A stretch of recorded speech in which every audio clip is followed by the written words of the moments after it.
Hi everybody, I guess I'm live. All the things on my window didn't show up. Anyway, I'm actually going to cough, sorry. We're going to explore this myth. As I've said in other Debunking of the Myth series, I gave birth in 1970 and have been involved in the childbirth conversations since really 1972 or so. I've also spent a lot of time in third world countries, not involved in birth, and I'm not a midwife, I'm not a doula, I'm not a childbirth educator. In fact, I'm not a person who's politically interested in the whole conversation about childbirth. But I did have this amazing experience from the early 70s to the 80s where I, as a body worker, a natural health practitioner, worked with hundreds and hundreds of families, and we happened by sheer accident to develop the Birthing Better Childbirth Preparation skills. I continued doing this because families recognized in themselves, and I certainly recognized in myself, that we were on to something. And what we were on to was a universal way to prepare your pregnant body and a universal set of skills that we as women and men could share as we birthed our babies. And why were these skills universal? Because we were all one humanity. We all breathe 4 ways, and we all can pay attention to whether we're open down there, and we can all cope and manage with pain and discomfort in the same way. Slight variations, but it is the same. So at the same time that we were developing these skills, and skills aren't exercises. You do exercises to learn skills. Skills are what you do, what you use to do an activity. So when we were developing these skills, there began to be a message, because that message hadn't been around when I gave birth in 1970, and the message was that traditional women gave birth by a rice paddy and then they went back up to work, as though birth was just this, and it is, a normal part of life. So how do we get from a normal part of life to having something that is tendered by a medical profession? Obstetricians, or the obstetrical part of medical care, is quite recent. Go back and look at it. I think the 1920s or something were the obstetrical model. Before, it used to be surgeons, and before surgeons it used to be barbers. So when we go back to the Civil War, it was a barber who sawed off someone's leg, and people died of infections. Why did they die? Because there wasn't a germ theory developed yet. Nobody understood that. So when we go back and say that pregnancy and childbirth are normal life, parts of life, that's correct. It's absolutely correct. That's what's called the truth. They are normal parts of life. Not every woman gets pregnant, but getting pregnant is normal. Nowadays we have IVF. Do you want to call that abnormal? We can call it scientific, or we can call it medical, but women get pregnant. We have a few images of transgender men who are pregnant, but still biologically at that point they were women, and they are making the shift to become a man. I can't address some of those issues. They are part of the conversation now. But the question is, what does the word normal mean? And that's what got co-opted by the natural birth movement. And it shouldn't have gotten co-opted by it. We have enough troubles as is talking about childbirth without changing the meaning of words to mean or imply something else. So when we hear people say pregnancy and childbirth are normal parts of life, the implication is that they're healthy parts of life, or that there's going to be a good outcome part of life, or that women are going to cope and manage this part of life easily. And that's not accurate. So when we use the word normal, we have to understand that in traditional communities where there is no health care, anything that could happen might happen. So for instance, in the Iraq War or in Syria now, is war normal? Humans have normalized it, and we say, well, it's always been part of our nature. We have choice, so it doesn't have to be part of our present or our future. However, in that abnormal and inhumane situation, and we can go back to lots of times where this has occurred throughout the world, women are still giving birth. So they're giving birth in an abnormal situation. Women who come into pregnancy with health issues, and I've worked extensively with people who have medical health issues around pregnancy. That's normal. Someone who's diabetic, that's normal. Somebody who's had cancer, that's normal. Somebody who's obese, that's normal. Somebody who has had several cesareans, that's normal. It's part of life. However, we have to deal with those issues. And when we deal with those issues, it doesn't make the pregnancy or the birth abnormal. It means that normal has this inclusive range. It doesn't narrow down to only the good, the healthy, the easy. It means everything. So when we talk about the medical profession, there is without a doubt a medical profession that in my lifetime has had 3 evidence-based systems, right? So when I gave birth in 1970, I was shaved down there and was given an enema. I couldn't get out of bed. I couldn't eat. I couldn't drink. We had a mandatory episiotomy. My child was mandatorily taken to a nursery. I had to stay in the hospital for 7 days, mandatory. So that changed by the time I gave birth in 1982, and that has changed since. So the medical profession changes. So they have different evidence-based practices that they do.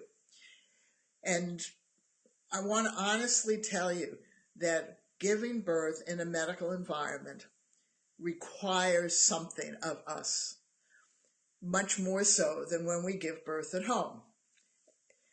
But when we give birth at home, something is required of us that isn't required of us if we give birth in the hospital. But curiously, what is required of us in the hospital and what is required of us in the home is the exact same thing, and that is to become skilled. But we have to become skilled for different reasons. When we give birth in a hospital, there will be the evidence-based practice of that day in the hospital where we are giving birth. And that will change based on the hospital, in the city, in the town, in the state, in the country. Different hospitals have different policies. You are dealing with the different policies of the hospital.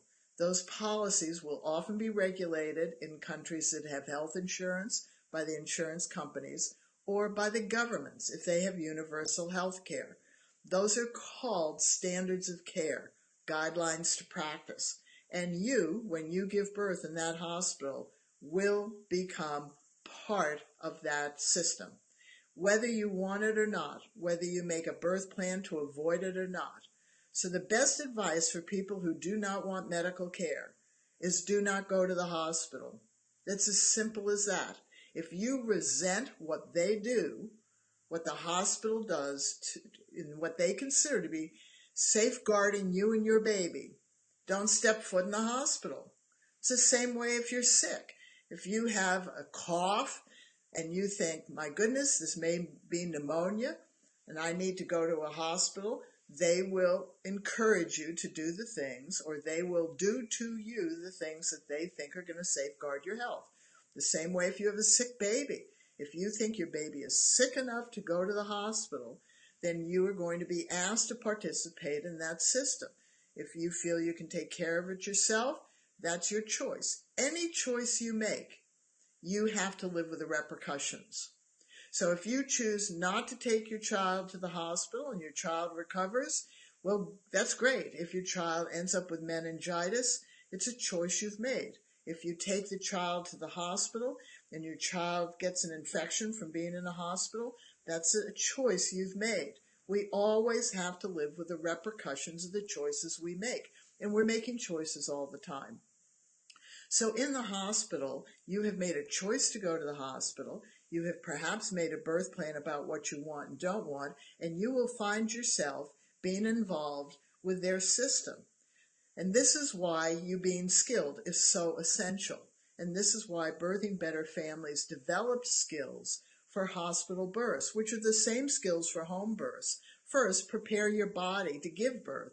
In other words, your job is to make this birth easier on yourself and easier on your baby, particularly if you have health issues.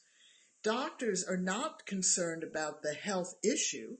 Doctors are concerned that the health issue is going to have a negative impact on you or your baby. That's what they're safeguarding about. So they monitor you. So they do assessments, and sometimes they do procedures.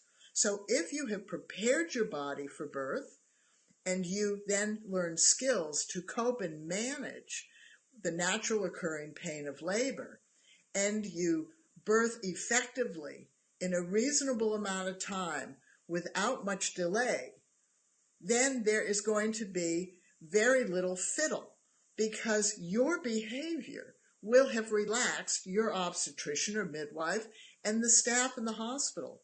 You do not understand that when women come into the hospital and they are moaning and groaning and they look stressed and they look uncomfortable, the medical profession is a healing profession. They want to protect you. They may be doing it their way, but that's what they want to do. We go to the hospital because we're sick. We want to be taken care of. We want them to protect us, safeguard our lives. So when we're in the hospital looking miserable and looking uncomfortable, or if we labor for days and days and hours and push and just can't bear it, deal with it. In maternity wards, to some degree, they go, this is a normal part of labor. Pain is a normal part of labor. It can occur. But if you can't birth effectively in a reasonable amount of time, under 12 hours, if you've had a previous birth, or between 12 and maybe 18 hours or 24 hours, if you've been in the hospital 24 hours, you came into the hospital too soon because you didn't have the skills to feel confident laboring at home. And that's why Birthing Better's developed skills. We wanted to know what to do for ourselves. We didn't want to take unnecessary risks. And what were unnecessary risks? We had to determine for ourselves, did we feel our baby or we were safe? We had to feel that. You have to feel that. You walk around every day with that baby inside you. When you go into labor, why do you suddenly go, oh my God, something's the matter? We don't know why. The reason we figured out why is because we lack skills. Because the day before, when you weren't in labor, you weren't thinking about it. So something shifts in the mind of women, and this is hardwired in us everywhere around the world. When we go into birth, we know we put ourselves into a higher risk situation. Birth is higher risk, and we are the first line of defense to that risk because we've carried this baby inside us. So if we feel something is the matter with ourselves or our baby, thankfully we live in a country that has medical care. If we feel our baby is okay, even if we have medical risks or the baby has medical risks, a part of us has to go with that. However, we do better going with either of those when we have prepared our body to open up, create space, and be mobile, and have learned the birth and birth coaching skills to cope with the natural occurring pain. So let me just add, if you are doing pelvic floor exercises because you're pregnant now, or Kegel exercises at 24 weeks, stop doing them. Do not tighten up down there to give birth. Pick them up after the birth. They're for the rest of our lives, for people my age, not for when you're pregnant. You need to open up, create space, be mobile, be soft inside to let this big object out. And then you have to learn to cope with the natural occurring pain. And Birthing Better families broke it up into 5 phases. So as you start a contraction, as you go up, as it peaks, as it comes down, as it goes away, have skills to cope. And then when you are there, you will have less medical fiddling with you. And if you have medical fiddling, your contraction's still going to go on. It's still going to go on. It's still going to go on. So you are still birthing naturally, and that's what's important. Now, if you birth at home, you still need skills. And why do you need skills? Because you don't want to transfer into the hospital. But if you transfer and you do have skills, and there's a real medical reason, you're glad the hospital's there. Keep using your skills, even if you have assessments, monitoring, and procedures. It's as simple as that. Your contractions are going on. And if you end up with a cesarean, well, you're being prepped. That takes time. Keep using your skills. And use skills during the surgery. This is your baby's birth. Why would you stop being skilled with your children? You have to be skilled with your children. As soon as your baby's born, you have to be skilled. So be skilled to prepare for birth, in birth, and then you'll feel more skilled afterwards. The other reasons that you want to be skilled if you have a home birth is that midwife is stepping out on a limb in a lot of countries, and you are part of a home birth movement, and you want to make certain you don't put her at risk. And also, she has a family, honestly, and she has standards of care. So the fact is that you want to make certain that you birth effectively at home and don't end up with unnecessary problems. And what are the unnecessary problems that we know that happen at home birth? Long labors, they happen in the hospital. Delay in second stage, they happen in the hospital, right? Women freaking out because they're not handling the normal pain of contractions, happens in the hospital. It goes on and on and on, happens in the hospital. The fact is that it happens both at home and in the hospital.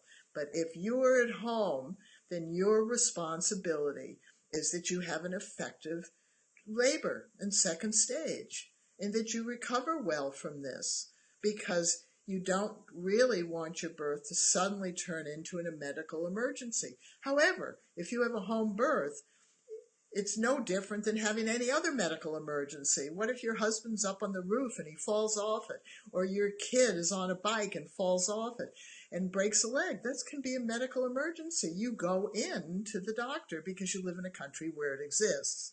So we have to understand that in traditional communities where I've existed and lived for many, many years, not involved in birth, not involved in birth, not involved in birth, people take birth very, very seriously. But they don't have the medical care. They do the best they can to safeguard the mothers and babies.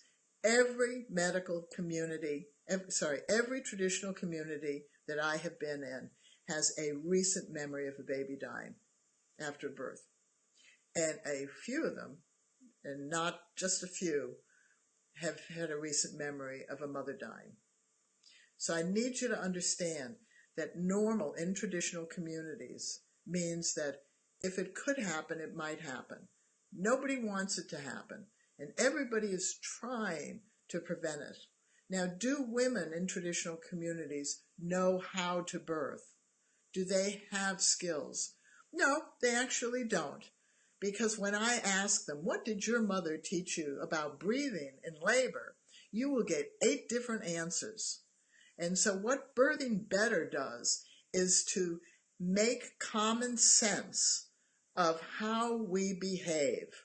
And so we have skills that are universal. When you think about breathing, are there 8 different ways that you breathe? No, there are variations of the 4 ways all humans breathe. And those variations you have to define that help you relax. That's what's important.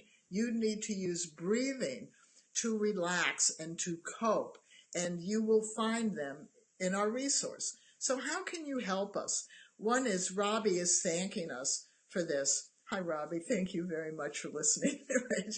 The other is give a donation to us through PayPal at info@birthingbetter.com. We are a .org, but when we set up the PayPal account, There were no .org, so he set it up as a .com, and you can't change the primary emails. Also, purchase Birthing Better and give it as a gift to somebody. We want to grow a skilled birthing population. It's up to you to pass on that message. Share these videos across social media. If we want to reclaim birth, which is what the issue is, we want to reclaim birth so that birth is empowered. We're not going to do it by choice alone. That's proven to everybody who's made a birth plan and it's failed, or didn't make a birth plan and birth unfolded in unexpected ways. It always unfolds in unexpected ways.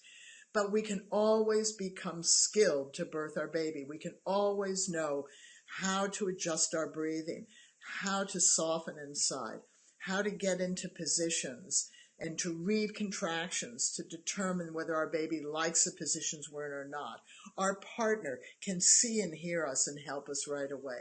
So I've gone over my 20 minutes, so please join us. And I'm honestly coming to the end of the myths around childbirth, and I will do a series about the truths about childbirth, but give me a few more days to finish up.